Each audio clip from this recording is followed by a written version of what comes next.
मित्रों नमस्कार, मैं हूं राकेश कुमार। आप देख रहे हैं मत अभिबंध। मित्रों 117 वर्ष पूर्व मतलब 1908 में भूमि की खरीद बिक्री को लेकर विधेयक बना था जो चल रहा था, लेकिन केंद्र सरकार ने एक ऐतिहासिक फैसला लेते हुए इसमें बड़ा परिवर्तन करने का मन बना लिया है और उसके लिए बाज़ाब्ता पूरा ड्राफ्ट तैयार हो गया है, मसौदा तैयार हो गया है और यह बदलाव पंजीकरण विधेयक 2025 के रूप में जाना जाएगा। ड्राफ्ट तैयार हो गया है, अभी विधेयक पास नहीं हुआ है, लेकिन ड्राफ्ट तैयार है, मसौदा तैयार है और केंद्र सरकार ये चाहती है कि इस मसौदे पर आम आदमी अपनी प्रतिक्रिया दे, अपना विचार रखे, सारे चीज़ों को समझकर, ताकि उसके आधार पर इस जो ये नया विधेयक केंद्र सरकार लाने जा रही है, ऐतिहासिक विधेयक लाने जा रही है, इसको बेहतर से बेहतर बनाया जा सके। और इसके लिए इसका प्रारूप जारी कर दिया गया है, मसौदा जारी कर दिया गया है।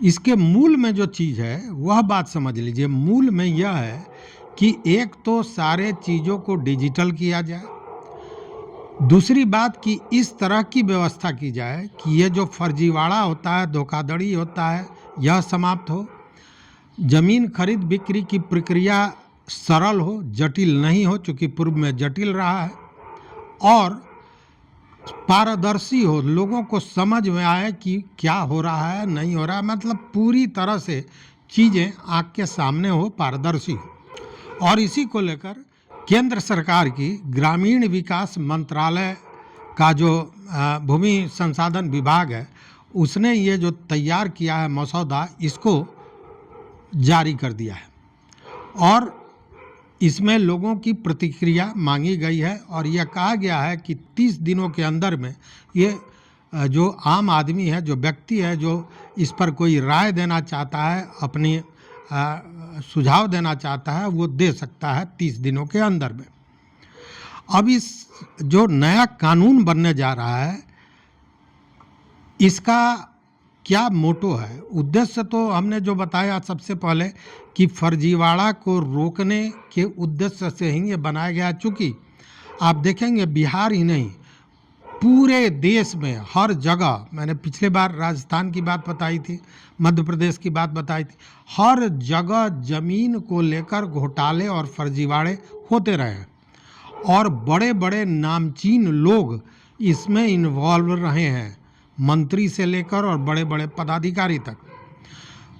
तो इन सारे चीज़ों पर किस तरह नियंत्रण किया जाए, इसी को लेकर यह पूरा मसौदा तैयार किया गया है। ये नया कानून जो आएगा, जिसका मसौदा तैयार किया गया है, उसके तहत अब ये मानिए कि ये जो एग्रीमेंट टू सेल था, मतलब कि बेचने के लिए जो समझौता पत्र तैयार होता था, एग्रीमेंट टू सेल, उसके अलावा पावर ऑफ अटर्नी, जिसको हम लोग मुख्तारनामा भी कहते हैं, उसके बाद निबंधन प्रमाण पत्र, मतलब सेल डीड सर्टिफिकेट जो होता है, या इक्विटेबल मॉर्गेज, समता मूलक बंधक, ये जितने भी दस्तावेज हैं, अब इन दस्तावेजों का निबंधित होना अनिवार्य होगा। पहले क्या होता था कि पहले दस्तावेज लोग बनाते थे, लेकिन ये दस्तावेज निबंधित, रजिस्टर्ड नहीं होता था और इसी के आधार पर खरीद बिक्री और फर्जीवाड़ा सबसे ज़्यादा होता था। बिना, चूँकि ये कागज़ तो बन गया होता था, लेकिन निबंधित नहीं कराया जाता था। तो ये कहा गया है कि नए कानून के तहत ये सारे पेपर्स निबंधित होना इनका आवश्यक होगा। अगर ये निबंधित नहीं है, उस स्थिति में इन कागजातों का, दस्तावेजों का कोई मूल्य नहीं होगा। ये पहली बात है और उसके पीछे कारण वही है।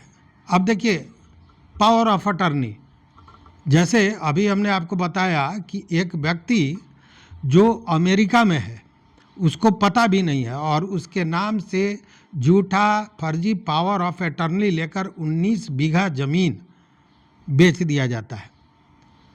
ये मामला आया था, हमने वीडियो भी दिया था इस पर। तो इस तरह का फर्जीवाड़ा ऐसे कागज़ों पर होता था, इसलिए ये निबंधित करने के पीछे सबसे बड़ा कारण यह है कि ऐसे कागजातों द्वारा जो फर्जीवाड़ा होता था उस पर रोक लगाई जा सके।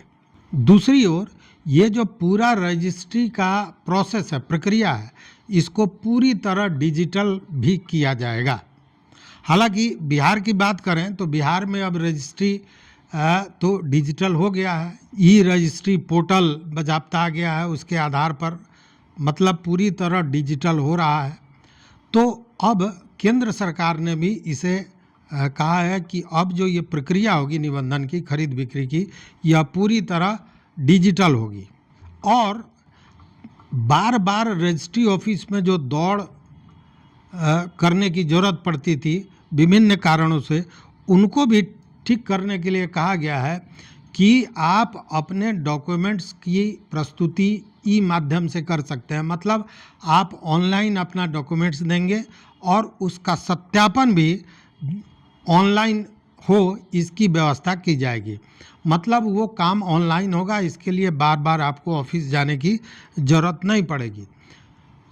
बिहार में तो ये हो भी रहा है, आप जान रहे होंगे। और बिहार में जैसे आधार की बात हुई है, उसी तरह केंद्र सरकार भी ये जो नया मसौदा बना है उसमें आया है कि आधार आधारित पहचान की ज़रूरत पड़ेगी, पहचान पत्र की ज़रूरत पड़ेगी। आपकी पहचान आपके आधार के माध्यम से होगा और ये अनिवार्य होगा।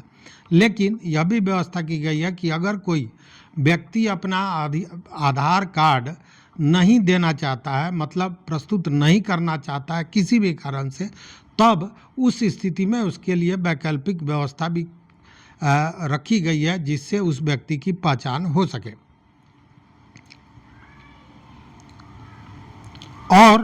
और इसका सबसे ज़्यादा असर किन चीज़ों पर पड़ेगा सो समझिए कि लोग क्या करते थे कि अब मैं राकेश कुमार हूँ, मेरी जगह कोई दूसरा खड़ा होकर और वो रजिस्ट्री कर देता था। तो अब जब आधार से ये लिंक्ड हो गया है तो ये आसान नहीं होगा, ये मुश्किल होगा और इसमें धोखाधड़ी की आशंका बहुत घट जाएगी। तो यह व्यवस्था रखा गया है।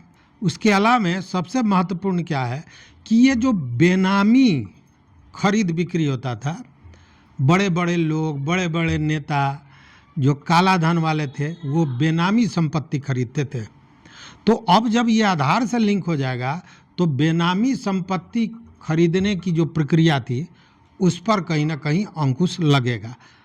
लेकिन ये कितना कारगर होगा, ये तो देखिए, जब चीज़ें व्यवहार में आती हैं तो बहुत सी उसमें खामियां नज़र आती हैं, लेकिन अभी जो देखने से लगता है कि इससे इन सारे चीज़ों पर अंकुश लगेगा, इसमें कहीं शक नहीं। दूसरी बात है कि इलेक्ट्रॉनिक स्टैंपिंग की बात हो रही है, डिजिटल रिकॉर्ड रख रखाव होगा और यह प्रक्रिया जो होगा बहुत आसान होगा, पारदर्शी होगा, लोगों को दस्तावेज जब चाहेंगे उनको उपलब्ध हो सकेगा।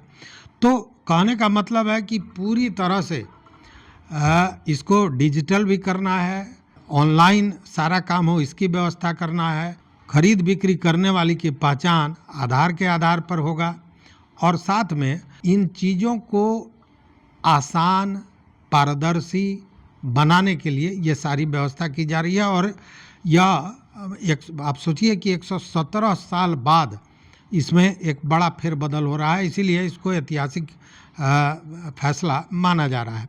हालांकि बिहार में ई निबंधन सॉफ्टवेयर के माध्यम से वो काम शुरू हो चुका है, लेकिन हर जगह नहीं है, इसलिए केंद्र सरकार ने यह मसौदा तैयार किया है, इसको जारी किया है और लोगों से 30 दिनों के अंदर में इस पर प्रतिक्रिया मांगी है ताकि इसको और बेहतर से बेहतर बनाया जा सके। तो इन चीज़ों पर आपकी कोई प्रतिक्रिया हो तो निश्चित रूप से आप भी प्रतिक्रिया अपनी देंगे कि इससे क्या, और मतलब ये जो मसौदा सरकार ने बनाया है इसमें और क्या बेहतर किया जा सकता है, क्योंकि सरकार आपको आपके सुझाव के लिए आमंत्रित भी कर रही है। तो मित्रों, इस वीडियो में बस इतना ही। देखते रहिए मत अभिमत। मित्रों, चैनल पर नए हो तो सब्सक्राइब कीजिए, लाइक कीजिए, दोस्तों के साथ शेयर कीजिए और अपना विचार जरूर दीजिए। बहुत बहुत धन्यवाद, कोटिशः आभार।